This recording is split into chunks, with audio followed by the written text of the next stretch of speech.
Hey guys, so on this channel I cover a lot of hobbyist hacker hardware stuff, though I've never really covered the topic of how does one actually become a hacker? How does one climb the ladder to achieve such a noble status? Well, that's something I'm going to be covering today. I'm going to be documenting my journey of becoming a hacker, right after we hear about something every hacker needs. Malduino is the Arduino-based bad USB. Inject keystrokes at lightning speed, gain a shell, change someone's desktop wallpaper. With the elite version, simply store and select between up to 16 different scripts on a microSD card. To find out more, see the link in the video description. So firstly, it's well known that hackers don't use Windows or Mac. They use a special firmware called Linux. Linux is like Windows, except it comes with special hacker tools such as Terminal and Bash. So firstly, to start off, you're going to want to find a Linux download. Though I couldn't seem to find a pure Linux download, only these advanced versions of Linux such as Debian, CentOS, and OpenSUSE. If you do have a direct download link for Linux, please leave it in the comments as I did get quite lost here. Anyway, after searching through hack forums, on incognito mode of course, so I didn't get caught, I found out that Kali is the best Linux hacker distribution. So I figured that using Kali was the next best thing to using the real Linux. So I downloaded a copy of Kali and I installed it by putting it in my applications folder. Again, just more issues. I tried opening it, it wouldn't work, it just mounted a drive. I was a bit confused, so I went on to Stack Overflow to ask for help, though people just started downvoting me, which as a beginner just made me feel really disheartened and made me feel like I was stupid, which just really wasn't cool. All of this just got me really frustrated, so I ended up just going to eBay and buying a genuine copy of Kali. If you do decide to do this, just remember that Kali is classed as an illegal substance, so it could get you VAC banned if the authorities find out you're using it. Eventually it arrived. It looks like just any normal CD, but they disguised it from being a hacker tool by putting a picture of a green penguin on the front, along with some gentlemen wearing various monochromatic coloured hats. Only then did I realise that my laptop can't do CDs. To be honest, at this point, I really just considered giving up. I'd spent over $50 on a hacker disk that I couldn't even use, and over $2,500 on a laptop that can't even do CDs. So for the rest of this video, I am going to have to put up with just using macOS. It's not ideal, though it has come to be my favourite Linux distro.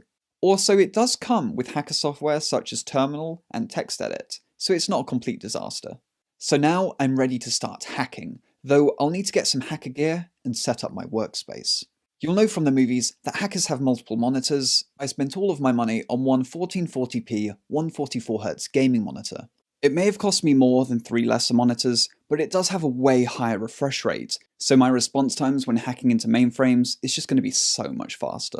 Also, I paid $200 extra for the version with G-Sync, so I won't get screen tearing when typing really quickly, though I haven't been able to figure out how to get G-Sync working on my MacBook. If you know how, please do let me know in the comments.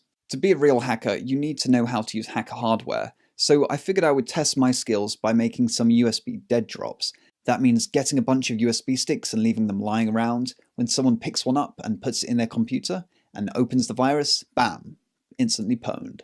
So I went over to eBay and spent my entire student loan on 2,000 USB sticks.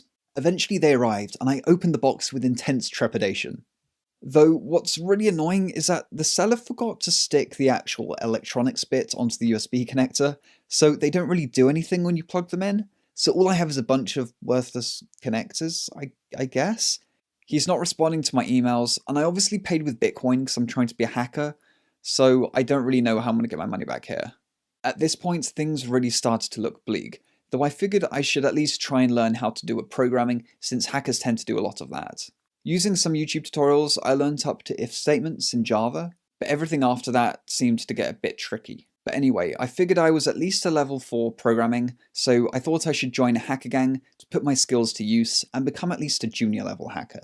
I went and posted on various hacker sites, asking if any positions were available, though I didn't seem to have much luck. Anyway, hackers tend to be really politically active, so I changed my wallpaper to some great historical and current political heroes. Perhaps I'd be more accepted in the community if I came across as more woke. The best hackers tend to be intellectuals of sorts, specifically very good at maths. So I thought I should open my mind and learn some of the great mathematical theories from great mathematicians such as Dijkstra, Newton, and Diane Abbott. Unfortunately, this entire exercise was all in vain, as I'm no closer to realizing my true hacker potential.